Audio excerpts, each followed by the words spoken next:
Thank you so much. Yeah so మరి ఆలస్యం చేయకుండా నేను మారుతి గారికి మైక్ ఇచ్చేద్దాం అనుకుంటున్నాను. గుడ్ ఆఫ్టర్నూన్ అండి. ఈరోజు చాలా ఈ సినిమా ఎప్పుడు రిలీజ్ అవుద్దని చాలాసార్లు 2-3 సార్లు అడిగాను ప్రసాద్ గారిని. అడిగితే చూసుకుని చేద్దామని అనుకుంటున్నారన్నారు. బట్ మంచి సీజను మంచి టైంలో ఆపరేషన్ రావణ్ సినిమా రిలీజ్ అవుతుంది. ఈ సినిమా లాస్ట్ ఒక 6 months బ్యాక్ చూశాను సినిమాని ఇక్కడ ఇదే ప్రసాద్ ల్యాబ్లో. నిజంగా ఒక ఫాదర్ అయి ఉండి కొడుకుని హీరోగా పెట్టి ఒక థ్రిల్లర్ సినిమా ఇంత గ్రిప్పింగ్గా తీయడం అనేది చాలా రేరు. అది ఆయన నిజంగా ఫుల్ ప్లెజ్డ్గా ఆయన ఎఫర్ట్ పెట్టి సినిమా మీద ప్యాషన్తో ఆయన వేరే బిజినెస్ నుంచి ఇక్కడికి వచ్చి ముందు కొడుకుని హీరోని చేసి ఒక పలాస లాంటి కథ ఎంచుకుని ఆ కథని సక్సెస్ఫుల్గా తెర మీదకి తీసుకొచ్చి దాని తర్వాత మళ్ళీ ఇలాంటి సినిమా మళ్ళీ ఈయన రూపొందించడం చాలా హ్యాపీగా ఉంది. ఆయనే ప్రొడ్యూసర్, ఆయనే డైరెక్టర్గా ఈ సినిమా చేశారు. అలాగే అంటే ఏ ఫాదర్కైనా యాక్చువల్లీ కొడుకుని హీరోగా చూసుకోవాలని ఉంటుంది, కానీ చాలా తక్కువ మంది సక్సెస్ అవుతారు.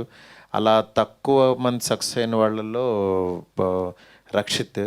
ఎందుకంటే నేను బిగినింగ్ నుంచి తిని చూస్తున్నాను. అంటే తిన్ని హీరో చేద్దామని అనుకున్న రోజుల్లో నేను యాక్చువల్లీ నిజంగా ఆయన ఏదో డబ్బులు పెట్టి చేద్దామని అనుకున్నాను కానీ బట్ తిన్లో ప్యాషన్ నిజంగా మన ఇంటి పక్కన కుర్రోళ్ళలాగానే యాక్టింగ్ చేయడం.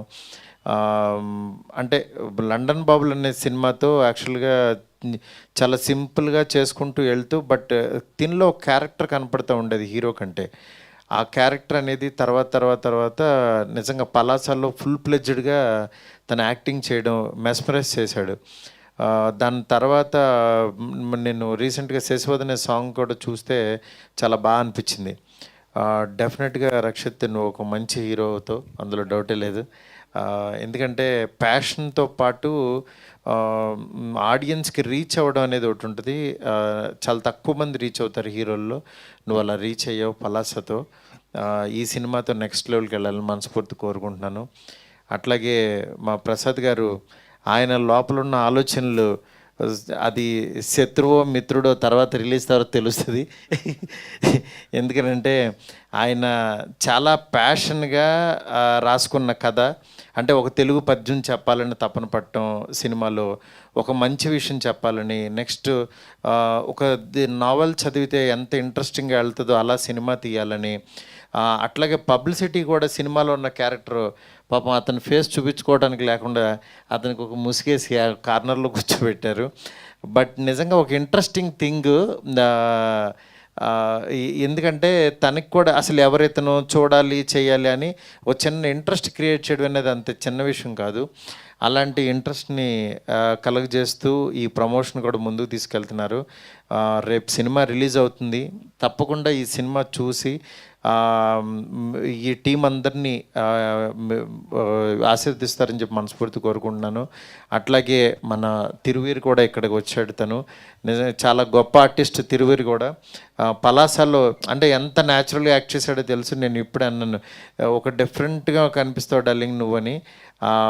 అలాగే తిరువీరుకి ఈ టీం అందరికీ కూడా ఇక్కడికి వచ్చిన మా ఫ్రెండ్ స్వామి గారికి అట్లాగే అనిల్ గారికి అందరికీ కూడా చాలా థ్యాంక్స్. ఈ సినిమాని రేపు చూడండి, చూసి ఎంజాయ్ చేయండి. డెఫినెట్గా మంచి సినిమా అవుతుందని నాకైతే నమ్మకం ఉంది. ఎందుకంటే నేను చూశాను, మంచి థ్రిల్లింగ్ ఎలిమెంట్స్తో చాలా బాగుంటుంది. ఇలాగే ఉంటుంది. ముగ్గురు ఇలా ఉంటే ఒకడు విచిత్రంగా ఉంటాడు. అంతేనా గీత? అంతే మారుతి గారు, మీరు ఏది చెప్తారు. Thank you so much. Thank you so much for coming and gracing the event once again. మీరు ఇలానే రక్షిత్కి ఆల్వేస్ మీ సపోర్ట్ అందించాలని మనస్ఫూర్తిగా కోరుకుంటున్నాం. అట్ ద సేమ్ టైం మంచి సినిమాలకి ఆల్వేస్ మీ సపోర్ట్ అందిస్తూనే ఉంటారు, అది కొనసాగిస్తూ ఉండాలని కోరుకుంటున్నాం.